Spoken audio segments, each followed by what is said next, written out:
Assalamualaikum warahmatullahi wabarakatuh. Perkenalkan, saya Nadia Zalfa Salsabila, NLP 012051 dari Departemen Kimia FSAD Institut Teknologi 10 November Surabaya. Dengan ini saya akan menjelaskan tentang electrochemical impedance spectroscopy yang merupakan tugas dari mata kuliah MPIB. Pertama, apa itu impedansi? Yaitu disimbolkan dengan Z, merupakan hambatan total pada arus bolak-balik AC, merupakan gabungan dari resistensi dan reaktansi. Electrochemical impedance spectroscopy, yaitu suatu teknik karakterisasi untuk mengukur impedansi dari suatu sistem bergantung pada frekuensi potensial pada AC, sehingga nantinya akan didapatkan pengukuran kuantitatif dan didapatkan nilai konduktivitas sebagai salah satu sifat dari suatu senyawa.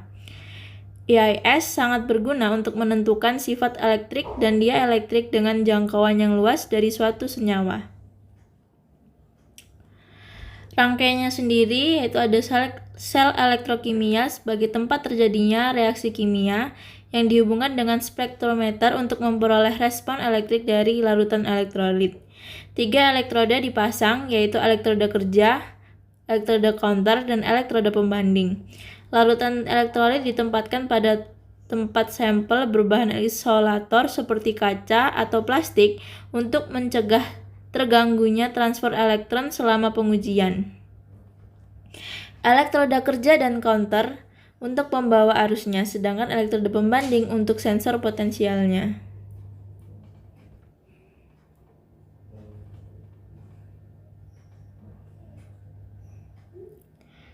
Berikut merupakan tabel hubungan antara sirkuit dan impedansi.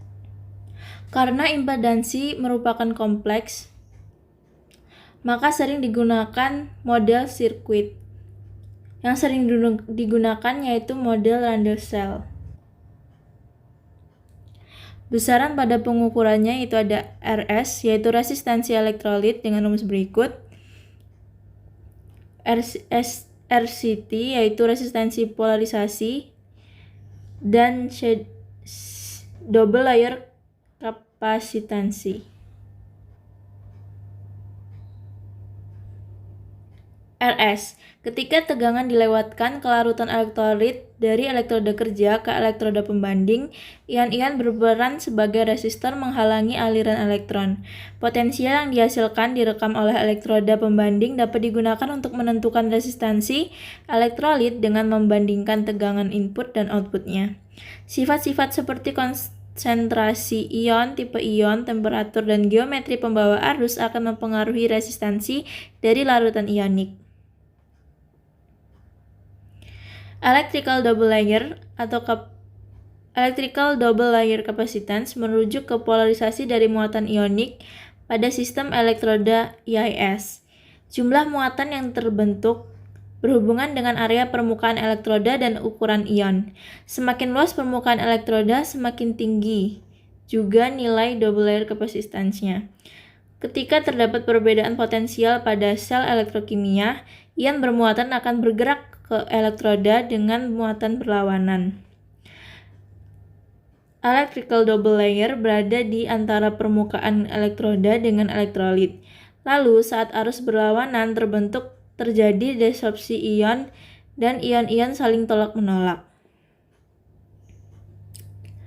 Resistansi polarisasi merupakan pembatasan transfer muatan pada antarmuka permukaan elektroda dengan elektrolit. Polarisasi elektroda terjadi ketika potensial didorong keluar dari kesetimbangan melalui penggunaan voltase eksternal. Karena sistem akan berusaha mengembalikan keadaan setimbang, muatan negatif akan ditransfer dengan reaksi elektrokimia yang menyebabkan adanya aliran arus pada permukaan elektroda ke elektrolit. Sebuah material logam dapat dimungkinkan memiliki ketahanan korosi yang tinggi jika resistansi polarisasinya tinggi. Begitupun sebaliknya.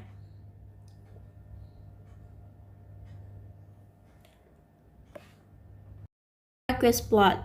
Nyquist plot sering digunakan untuk mengevaluasi data impedansi elektrokimia. Data impedansi sebagai sumbu X itu merupakan real dan data imajiner negatif sebagai sumbu Y. Nyquist plot memanfaatkan komponen listrik dari sirkuit yang setara untuk mengkarakterisasi frekuensi bergantung pada respon impedansi.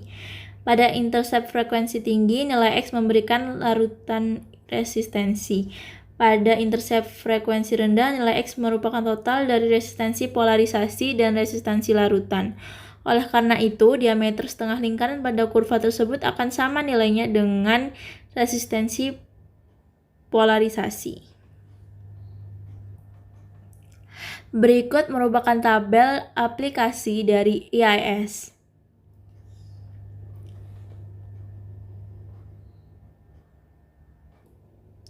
Sekian dari saya. Wassalamualaikum warahmatullahi wabarakatuh.